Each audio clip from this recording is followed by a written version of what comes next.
মৰমৰ ছাত্ৰ ছাত্ৰীসকল, আজি মই নৱম শ্ৰেণীৰ সমাজ বিজ্ঞান বিষয়ৰ ইতিহাস খণ্ডটিৰ প্ৰথম অধ্যায় ভাৰতবৰ্ষলৈ ইউৰোপীয়সকলৰ আগমন পাঠটিৰ শেষৰ অংশটো লৈ আহিছোঁ।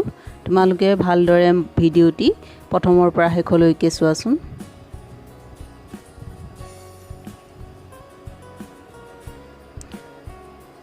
আজি আমি আলোচনা কৰিবলগীয়া পাঠটিৰ আলোচ্য বিষয়সমূহ হৈছে লৰ্ড কেনিঙৰ দ্বিতীয় কাৰ্যকাল, 1861 খ্ৰীষ্টাব্দৰ ভাৰতীয় পৰিষদ আইন আৰু স্থানীয় স্বায়ত্তশাসন আৰু অসামৰিক সেৱাৰ ভাৰতীয়কৰণ, ইংলেণ্ডৰ ৰাণীৰ প্ৰত্যক্ষ শাসন আৰু ভাইচৰয় লৰ্ড কেনিঙৰ দ্বিতীয় কাৰ্যকাল। ছাত্ৰ ছাত্ৰীসকল, তোমালোকে ইতিমধ্যে পাই আহিছা যে 1857 খ্ৰীষ্টাব্দৰ বিদ্ৰোহে ভাৰতৰ অৰ্থনৈতিক অৱস্থা জুৰুলা কৰি তুলিছিল। এই আৰ্থিক ব্যৱস্থা সবল কৰি তুলিবৰ বাবে ভাইচৰয় লৰ্ড কেনিঙে বিশেষ মনোযোগ প্ৰদান কৰিছিল। সেয়েহে তেওঁ বিত্ত বিশেষজ্ঞ জেম উইলছন আৰু ছেমুৱেলৰ পৰামৰ্শ অনুসৰি ভাৰতত প্ৰথমবাৰৰ বাবে বাৰ্ষিক 500 টকা বা ততোধিক উপাৰ্জন কৰা লোকৰ ওপৰত আয়কৰ বহুৱাইছিল। তদুপৰি ভাৰতলৈ আমদানিকৃত সামগ্ৰীৰ ওপৰতো 10% আমদানি শুল্ক ধাৰ্য কৰিছিল। আৰু চিৰস্থায়ী বন্দোবস্তই সেই সময়ত ভাৰতৰ আৰ্থিক ব্যৱস্থাত বিভিন্ন বিশৃংখলাৰ সৃষ্টি কৰিছিল।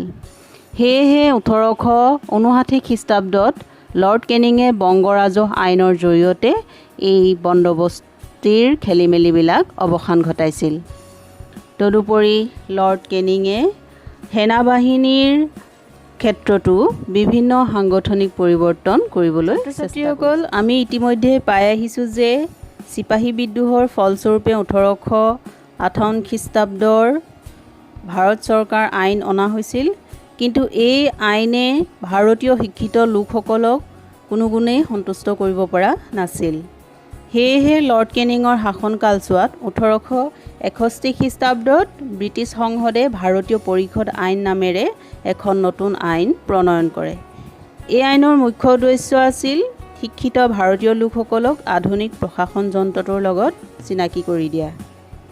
1861 চনৰ আইনে কেন্দ্ৰীয় প্ৰশাসন আৰু প্ৰাদেশিক শাসনৰ ক্ষেত্ৰত বিভিন্ন পৰিৱৰ্তন আনিবলৈ চেষ্টা কৰিছিল। এতিয়া আমি আহোঁ কেন্দ্ৰীয় শাসনলৈ। কেন্দ্ৰীয় শাসন আৰু প্ৰাদেশিক শাসনৰ ক্ষেত্ৰত বিধানমণ্ডল গঠনৰ নিৰ্দেশ প্ৰদান কৰিছিল। তদুপৰি ক্ষমতা বিকেন্দ্ৰীকৰণ পদ্ধতিৰ আধাৰত কেন্দ্ৰ আৰু প্ৰদেশসমূহক বিধায়িনী ক্ষমতা ভগাই দিয়া হৈছিল। তদুপৰি ভাইচৰয়ক কেন্দ্ৰীয় বিধানমণ্ডলৰ সদস্য সংখ্যা সৰ্বনিম্ন 6 জন আৰু সৰ্বাধিক 12 জন পৰ্যন্ত মনোনীত কৰিবলৈ কৰ্তৃত্ব প্ৰদান কৰিছিল। এই আইনেই পোনপ্ৰথমবাৰৰ বাবে ভাৰতীয়সকলক কেন্দ্ৰীয় বিধানমণ্ডলত অংশগ্ৰহণ কৰাৰ সুবিধা প্ৰদান কৰিছিল। আৰু কেন্দ্ৰীয় বিধানমণ্ডলত প্ৰথমবাৰৰ বাবে স্থান পোৱা ভাৰতীয় ব্যক্তিসকল আছিল গোৱালিয়ৰ ৰাজ্যৰ ভূতপূৰ্ব মন্ত্ৰী ৰাজা বাহাদুৰ দিনাকৰ ৰাও, পাটিয়ালা ৰাজা বাহাদুৰ নৰেন্দ্ৰ সিং আৰু উত্তৰ পূব সীমান্ত প্ৰদেশৰ জমিদাৰ ৰাজ বাহাদুৰ দেৱনাৰায়ণ। এনেদৰেই পোনপ্ৰথমবাৰৰ বাবে ভাৰতীয়সকলক বিধানমণ্ডলত প্ৰতিনিধিত্ব প্ৰদান কৰাৰ লগে লগে ইংৰাজ সৰ্বোচ্চ প্ৰশাসনত ভাৰতীয় প্ৰতিনিধিত্বৰ বুনিয়াদ গঢ়ি উঠিছিল। তদুপৰি এই আইনে কেন্দ্ৰীয় বিধানমণ্ডলক ৰাজহ, বিত্ত, প্ৰতিৰক্ষা বাহিনীৰ ৰক্ষণাবেক্ষণ, দেশীয় ৰাজ্য আৰু ব্ৰিটিছ ভাৰত অধিকৃত ৰাজ্যৰ সীমা সুৰক্ষা আদিৰ বিষয়ত পৰামৰ্শ তথা আইন প্ৰণয়ন কৰিবলৈ ক্ষমতা প্ৰদান কৰিছিল। এই আইনে ভাইচৰয়ক কাৰ্যবাহী পৰিষদ গঠনৰ পৰামৰ্শও আগবঢ়াইছিল আৰু এই কাৰ্যবাহী পৰিষদত সদস্য আছিল 5 জন। এই কাৰ্যবাহী পৰিষদখন সুচাৰুৰূপে পৰিচালনাৰ দায়িত্ব অৰ্পণ কৰা হৈছিল ভাইচৰয়ক। এতিয়া আহোঁ আমি প্ৰাদেশিক শাসনলৈ। প্ৰাদেশিক শাসনতো 1861 চনৰ আইনে বিভিন্ন পৰিৱৰ্তনৰ সূচনা কৰিছিল। ইতিমধ্যে আমি পাই আহিছোঁ যে 1833 খ্ৰীষ্টাব্দৰ চনতে বোম্বাই আৰু মাদ্ৰাজ এই প্ৰদেশ দুখনৰ আইন প্ৰণয়ন ক্ষমতা কাঢ়ি লৈছিল।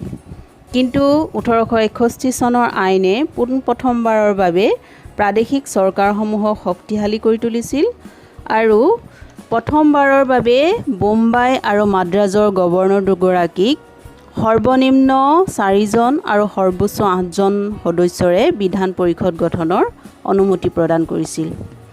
ইয়াৰ পিছতেই 1861 খ্ৰীষ্টাব্দৰ আইনে বংগ প্ৰদেশ, উত্তৰ পশ্চিম সীমান্ত প্ৰদেশ আৰু পাঞ্জাৱতো বিধান পৰিষদ গঠন কৰাৰ নিৰ্দেশ জাৰি কৰিছিল। এতিয়া আহোঁ আমি স্থানীয় স্বায়ত্ত শাসন ব্যৱস্থালৈ।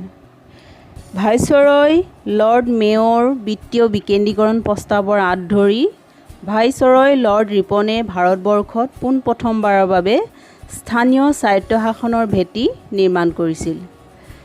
লৰ্ড ৰিপনে কেইটামান বিশেষ উদ্দেশ্য আগত ৰাখি ভাৰতবৰ্ষত স্থানীয় স্বায়ত্তশাসনৰ পোষকতা কৰিছিল। সেই উদ্দেশ্যসমূহ আছিল এনেধৰণৰ।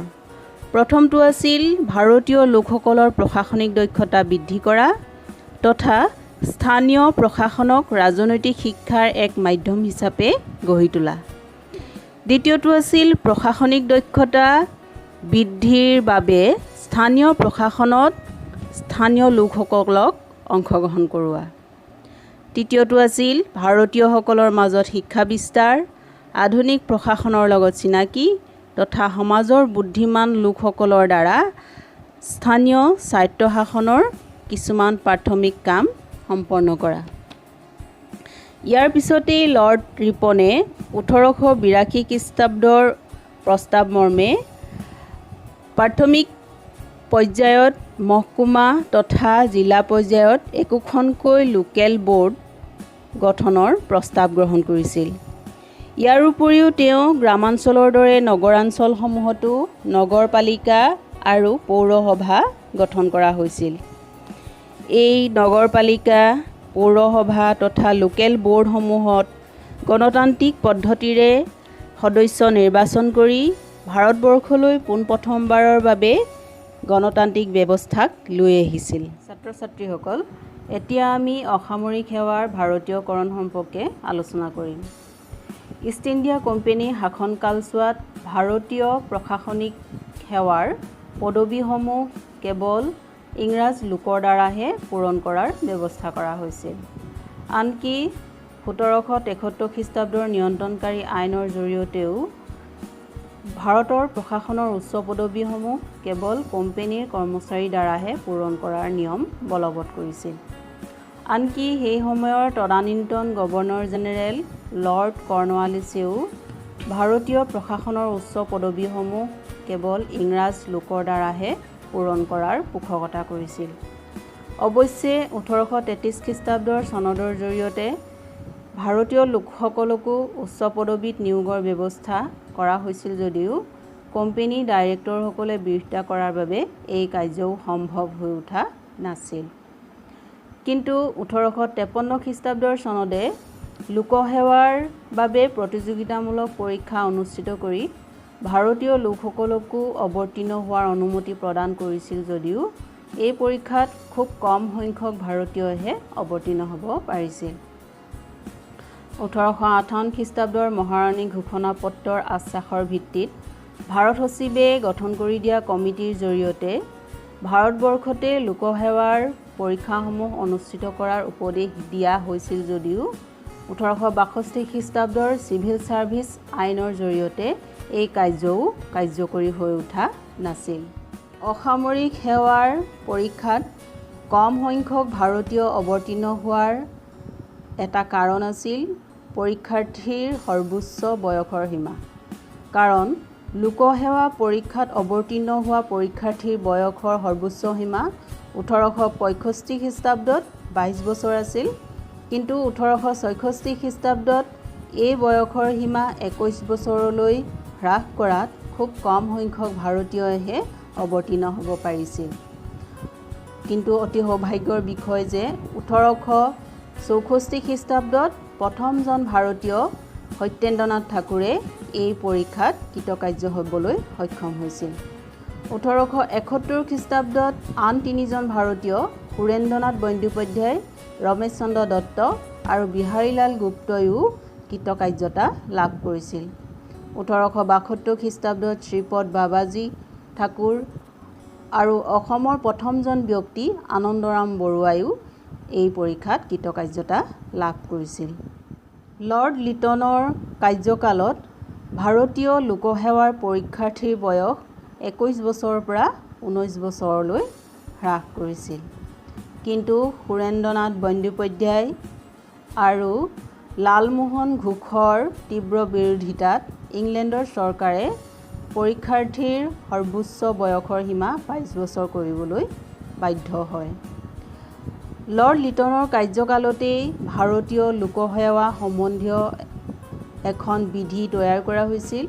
এই বিধি অনুসৰি ভাৰতীয় প্ৰশাসনৰ এক ষষ্ঠাংশ পদবীত ভাৰতীয় লোকসকলক নিয়োগ কৰাৰ ব্যৱস্থা গ্ৰহণ কৰিছিল। 1885 চনত প্ৰতিষ্ঠা লাভ কৰা ভাৰতীয় জাতীয় কংগ্ৰেছেও জন্মলগ্নৰে পৰাই লোকসেৱাৰ পৰীক্ষাসমূহ ইংলেণ্ড আৰু ভাৰতত একেলগে অনুষ্ঠিত হোৱাৰ দাবী জনাইছিল। সেই দাবী মৰ্মে 1886 খ্ৰীষ্টাব্দত পাব্লিক ছাৰ্ভিচ কমিশ্যন গঠন কৰা হৈছিল আৰু এই কমিশ্যনৰ পৰামৰ্শ অনুসৰি আইচিছন আয়োগে imperial Indian civil service, provincial civil service আৰু ছাবঅৰ্ডিনেট চিভিল ছাৰ্ভিচ এই 3 ভাগত বিভক্ত কৰি পৰীক্ষা অনুষ্ঠিত কৰিবলৈ পৰামৰ্শ আগবঢ়াইছিল যদিও এই পৰামৰ্শ কাৰ্যকৰী হোৱা নাছিল। 1893 খ্ৰীষ্টাব্দৰ 2 জুন তাৰিখে ব্ৰিটিছ সংসদে ইংলেণ্ড আৰু ভাৰতত একে সময়তে লোকসেৱাৰ পৰীক্ষা অনুষ্ঠিত কৰাৰ প্ৰস্তাৱ গ্ৰহণ কৰিছিল যদিও এই প্ৰস্তাৱ কাৰ্যকৰী হোৱা নাছিল। 1919 খ্ৰীষ্টাব্দত মণ্টেগু চেমছফৰ্ড প্ৰতিবেদনেও ইয়াক এক চৰকাৰৰ ঘোষিত নীতি বুলি প্ৰকাশ কৰে।